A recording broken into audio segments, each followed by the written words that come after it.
Hello everyone, three স্টোরির একটা ছোট্ট মিনি ব্লগে আপনাদের আবার স্বাগত জানাই।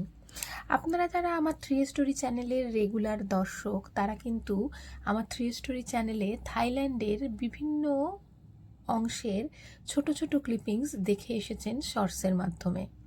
আর যদি এখনও না দেখে থাকেন তাহলে অবশ্যই থ্রি স্টোরি চ্যানেলটাকে সাবস্ক্রাইব করুন এবং দেখতে থাকুন আমাদের বিভিন্ন রকম ভিডিও। আজকের এই যে ভিডিওটা, এটা যে বিল্ডিং দেখা যাচ্ছে সেটার নাম হলো স্যাংচুয়ারি অফ ট্রুথ মিউজিয়াম বা সত্যের অভয়ারণ্য।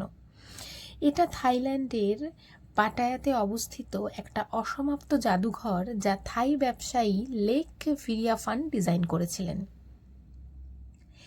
এই যে জাদুঘরটা, এর কাঠামোটা একটা মন্দির এবং একটা দুর্গের দুটোর কিন্তু মেলবন্ধনে তৈরি। বৌদ্ধ ধর্ম এবং হিন্দু ধর্ম এর দুটোর সহাবস্থানে কিন্তু এই মন্দিরে লক্ষ্য করা যায়।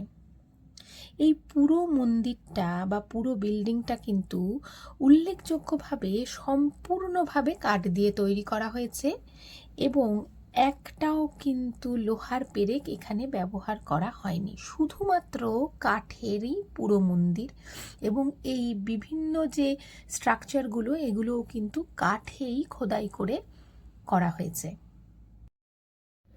1981 সালে এই মন্দিরের নির্মাণ কার্য শুরু হয় এবং 2025 সালে এটা শেষ হবার কথা, কিন্তু আদেও 2025 সালে শেষ হবে কিনা তা কিন্তু অজানা। তাই এই মন্দিরটি অসমাপ্ত।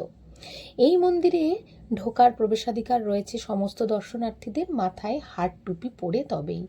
এই মন্দিরে ঢোকার প্রবেশ মূল্য 500 ভাট, মানে থাইল্যান্ডের যে লোকাল টাকা ভাট। 500 ভাট বড়দের জন্য এবং ছোটদের জন্য 250 ভাট।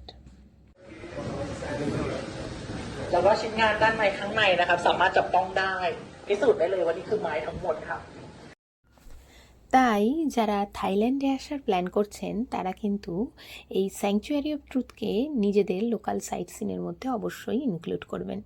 কেমন লাগলো আপনাদের এই ছোট্ট মিনি ব্লগ অবশ্যই কমেন্ট করে জানাবেন। ভালো লাগলে একটা লাইক করবেন। আমাদের চ্যানেলে নতুন হলে চ্যানেলটিকে সাবস্ক্রাইব করে পাশে থাকবেন। ভালো থাকবেন সবাই।